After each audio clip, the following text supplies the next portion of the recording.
Mr. Lavrov, thank you for taking the time to speak with us. Thank you for the invitation. Mr. Lavrov, we are speaking on the sidelines of the St. Petersburg International Economic Forum. To begin with, I'd like to ask you about the forum's significance, both political and economic, particularly against the backdrop of the challenges Russia is facing and the rapid changes taking place on the international arena. I believe that any forum that provides a platform for dialogue is valuable and meaningful, especially when it brings together representatives from every continent without exception, as the St. Petersburg International Economic Forum does year after year. This is what sets it apart from other similar gatherings, where countries simply stop receiving invitations if their leaders pursue policies that the organisers reject or seek to cancel. We've seen this happen at Davos as well as a number of other forums organised by the West. Here, there is complete freedom to express one's views, as has been demonstrated repeatedly. People come here because they want to understand and engage with the changes taking place in international affairs.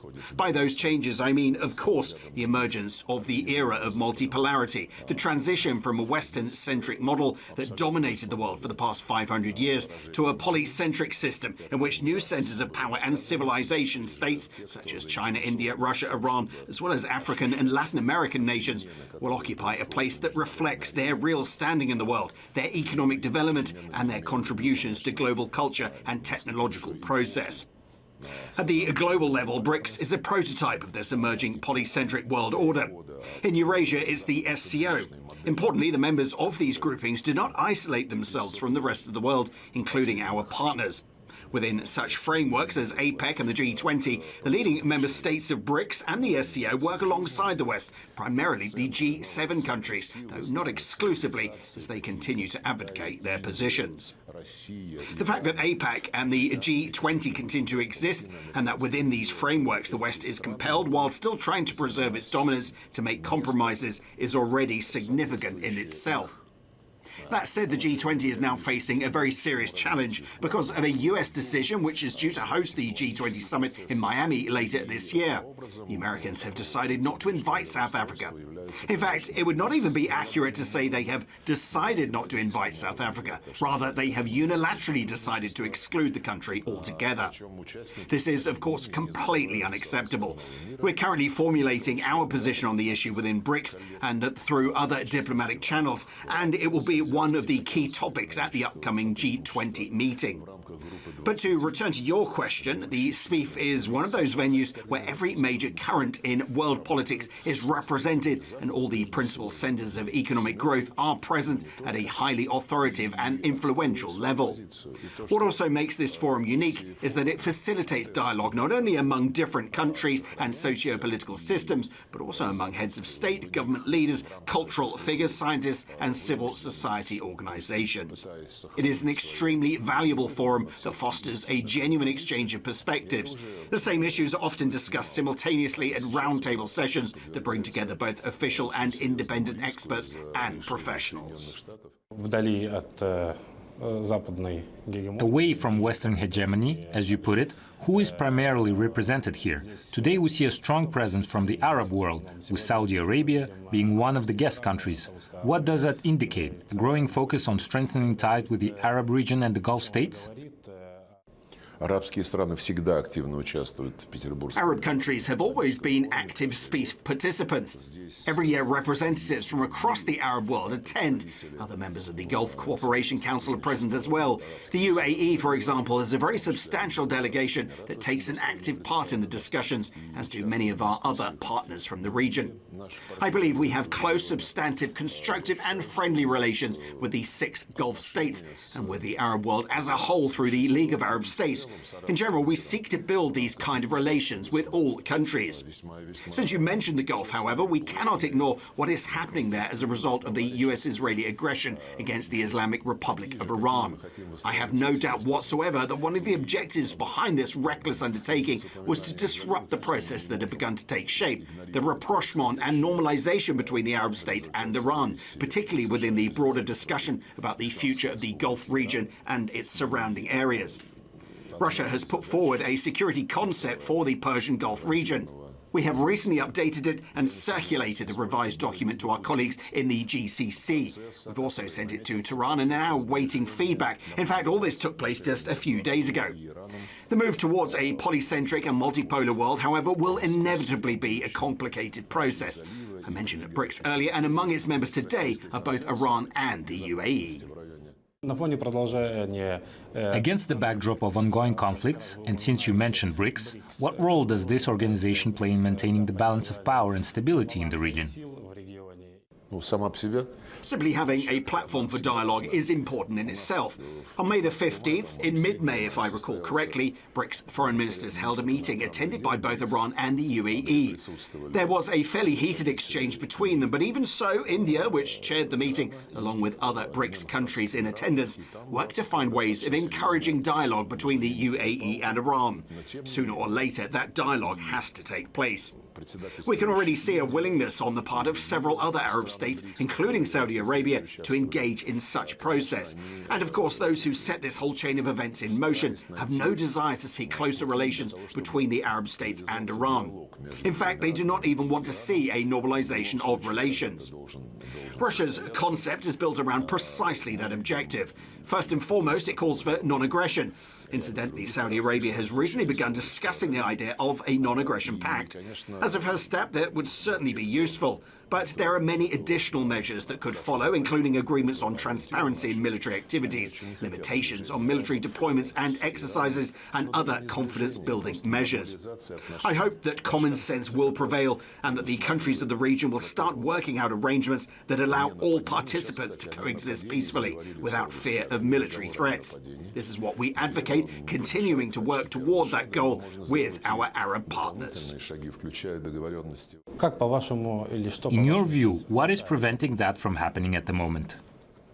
As I mentioned, Israel clearly does not want to see a rapprochement between the Arab states and Iran. The US, meanwhile, has taken a rather contradictory position. One day it says an agreement is just around the corner and the Strait of Hormuz could be open as soon as tomorrow. The next day it says that if Iran delays for another 2 days, the bombing will resume. Just consider the rhetoric about Iran needing to reopen the Strait of Hormuz. The strait was open until February the 28th. There were no problems. And I honestly do not know what Washington means when it says it wants to bring an end to a 47-year period during which Iran supposedly terrorized everyone. This is a highly propagandistic slogan that bears little relation to a serious historical analysis of what has actually taken place in the region. Yet we keep hearing demands that Iran must reopen the Strait of Hormuz, but it was already open. Likewise, there's been speculation that Iran and Muscat, that is the Omanis, intend to impose transit fees on ships passing through the strait. We will not allow that, they say. But no such fees ever existed before this aggression began. The second argument, which Marco Rubio reiterated once again during testimony before Congress a few days ago, is that Iran must accept that it will never possess nuclear weapons. Before Iran was attacked last June, its entire leadership was united around Ayatollah Khamenei's fatwa. Khamenei was killed in what was, in essence, a political assassination, and if anything could have changed the mood among Iran's leaders, and in Iran more broadly, about their commitment to the principle of not possessing nuclear weapons, it was precisely this kind of aggression. The actions the United States and Israel carried out and continue to carry out without any justification whatsoever. Everyone is watching what happened to countries that had made early progress towards nuclear weapons, countries that had already taken the first technical steps, as Libya had. The moment that issue was closed, the moment Libya gave it up, Gaddafi was overthrown, dragged out and killed on camera in a degrading spectacle to the delight of Hillary Clinton, who was practically applauding as she sat there watching the screen. And then there are countries that do have nuclear weapons. This is the reasoning many developing countries seem to be drawing. Take the Democratic People's Republic of Korea. It is not a party to the Non-Proliferation Treaty, and it simply concluded that without nuclear weapons, it would be wiped off the face of the earth. They made that choice, and no one touches them. I'm not urging everyone to go down that road. With Iran, no such suspicion has ever arisen. In its reports, the IAEA regularly stated that there were no signs of any aspect of Iran's nuclear program, its energy program, being redirected for military purposes. To this day, no one has produced any evidence to the contrary, just baseless accusations. In Venezuela, the Americans made a completely unimaginable move. I cannot even recall anything like it. Under the pretext that President Maduro headed a drug cartel. The moment they abducted him, they immediately announced, we have interests in the oil sector there. So now we're going to take Venezuela's oil industry under our control and explain to Venezuelan colleagues what they should do, who they should sell to, and who they should not sell to. With Iran, it all began with the claim that Iran had been promoting international terrorism for 47 years. Very quickly, though, it became clear once again that the real reason was something else. At one point, the Americans even proposed that the Strait of Hormuz be controlled on a 50-50 basis by them and Iran. Once again, this is all about oil. Once again, it is about the world's energy markets. But Arab countries, among others, are also being inconvenienced and suffering major losses because of this. We all know that very well. Yes, they will now look for alternative routes and build new pipelines, but all of that means investment and costs on the natural routes that worked for everyone for decades are now under enormous threat. But now the Bab el-Mandeb Strait may become another flashpoint as well, so the consequences of this aggression are obvious to everyone. I very much hope the lessons will be learned. Let me return to another conflict, the one in Ukraine. What do you think are the chances of reaching a peace settlement? We are ready. As President Putin has said many times, we're always ready for negotiations. But we do not see readiness on the other side, and most importantly, we do not see partners who are capable of making and honouring agreements. As for the Ukrainians, the regime that came to power after the coup in February 2014, I think it is beyond dispute by now that they're completely incapable of honouring agreements. Even those who cover for them, finance them and arm them know exactly who they're dealing with. And I would say the Europeans are defending Zelensky so fiercely for one reason only. He's waging war against the Russian Federation on their behalf of Europe, on behalf of Western interests, and on behalf of the West's goal of suppressing Russia as a competitor.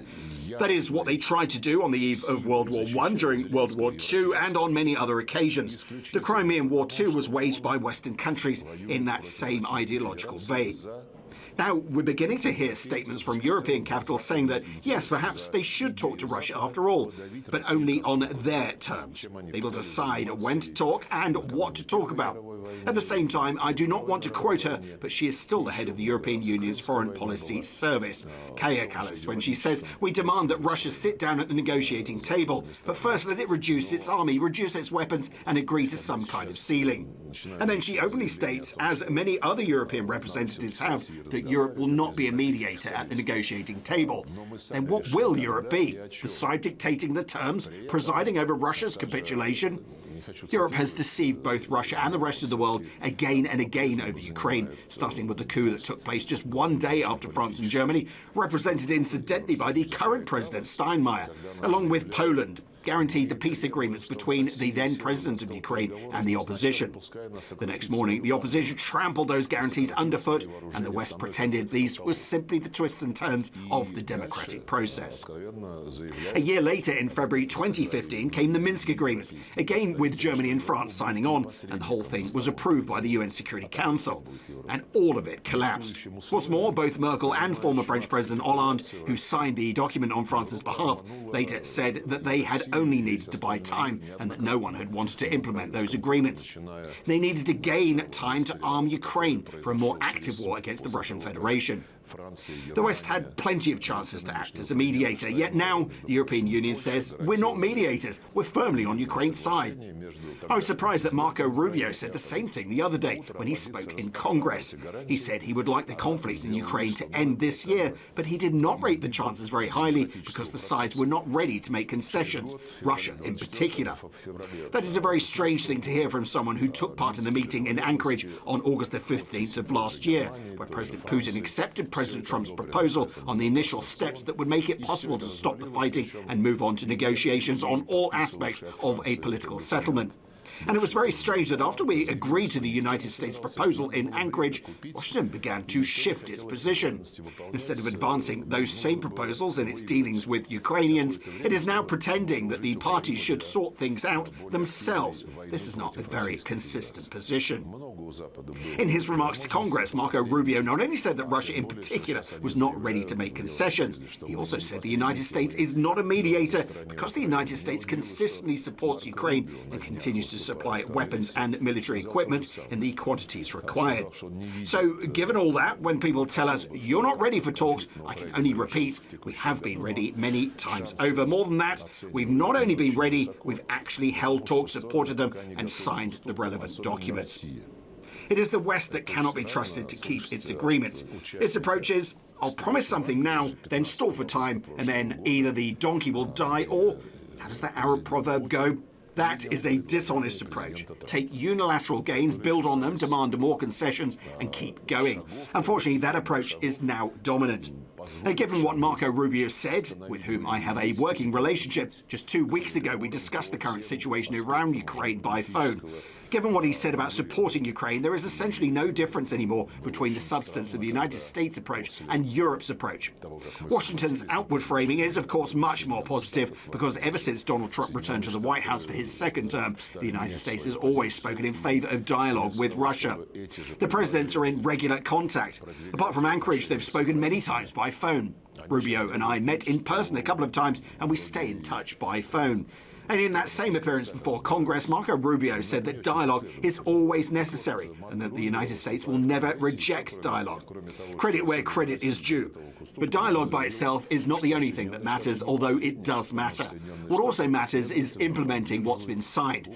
I want to say once again, in Alaska, a very clear understanding was reached on the basis of a specific proposal from the United States. And if the United States had truly advanced its own initiative, I think we would have been at the negotiating table long ago, and the fighting would already have stopped. Given everything you've been talking about, how do you see the current state of Russia-US relation overall? And why are European countries so determined to derail any reconciliation between the two? Frankly, I think that at its core, the West's position remains essentially the same. The West wants to continue dominating world affairs just as it's done for centuries. I believe that the collapse of the Soviet Union marked the end of history, but things turned out differently. The objective course of events, the objective development of humanity, has now brought us into an era of an emerging multipolar, polycentric world. New centres of economic growth, financial power and political influence are emerging, and naturally they demand proper representation in the institutions responsible for global governance. Representation that would reflect their actual weight and influence on the international stage. This process is historically determined, objective and irreversible, but the West is doing everything it can to slow it down, using a wide range of questionable methods, from illegal sanctions and restrictions on access to financial instruments, to excluding unwanted countries from multilateral organizations, interfering in other nations' internal affairs, influencing elections, and even resorting to military intervention, as we've witnessed several times. When the United States advocates dialogue, we support it. As for Europe, in its current state and under its present leadership and elites, I regard it as a lost cause for diplomacy. Every now and then voices emerge saying, we're going to talk eventually, but none of that is serious. They have had countless opportunities, and they squandered every one of them. When Donald Trump returned to the White House and called President Putin, they agreed to resume dialogue, and we strongly welcomed that. That dialogue continued for some time. I met with Marco Rubio in Riyadh in February 2025. There were many subsequent contacts. There was also the summit in Alaska. Throughout this period, our counterparts kept telling us, and Donald Trump repeatedly emphasized publicly, that if he had been president, the war in Ukraine would never have happened. He said it was Biden's war, that nobody wanted it, that people were dying unnecessarily, and so on. Yet what Marco Rubio said before Congress about the role of the United States, not as a mediator, but as a country supporting Ukraine, suggests the opposite, that Biden's war is now Trump's war too. Especially when you consider that the Pentagon has a budget and the section covering military support for Ukraine has already been approved through to 2029, which is almost 4 years, or rather 3.5. Moreover, just a couple of weeks after the Alaska summit, the United States imposed sanctions on Lukoil and Rosneft. At the same time, all of the sanctions introduced under Biden have remained in force. The United States has openly declared its goal of dominating global energy markets, hence the Venezuela episode. It's also why companies like Lukoil and Rosneft are being pushed out of perfectly legitimate projects outside the Russian Federation. And there are many other examples that point to the same objective: America's desire to subordinate key sectors of the global economy to its own interests, energy above all. and thereby control processes that can be used to exert pressure on China, Russia and other competitors, though primarily China and Russia. So we appreciate the fact the United States has adopted a position in favour of dialogue. Secondly, on Ukraine, President Trump stated clearly that there should be no NATO membership and that the realities on the ground must be taken into account. As we understand it and as we see it, those realities emerged after the referendums held there on returning to Russia. That was the foundation of the proposals the Americans put forward in Alaska. But let's look at Europe. Mark Rutte recently went to Kiev and said outright that Ukraine will join NATO. He couldn't care less that President Trump and the US see that as unacceptable. Standing with his arm around Zelensky, Rutte simply declared that Ukraine would, after all, become a member of NATO. And when it comes to recognizing the realities on the ground, the realities that emerged as a result of the struggle by the population of southeastern Ukraine against the Kiev regime, Zelensky had publicly stated with Europe's backing that there will be no recognition whatsoever. The position is, we'll pause the war, rebuild our strength, and then continue fighting to take back these territories. They want these lands to go back to their Nazi regime. The reason Europe wants Ukraine in NATO is because they'd rather do that than make the fatal mistake of letting it into the EU, because then the EU would just fall apart. They know it perfectly well. But NATO is fine in their eyes. There can be joint weapons production, which is already happening, military technology cooperation and so forth.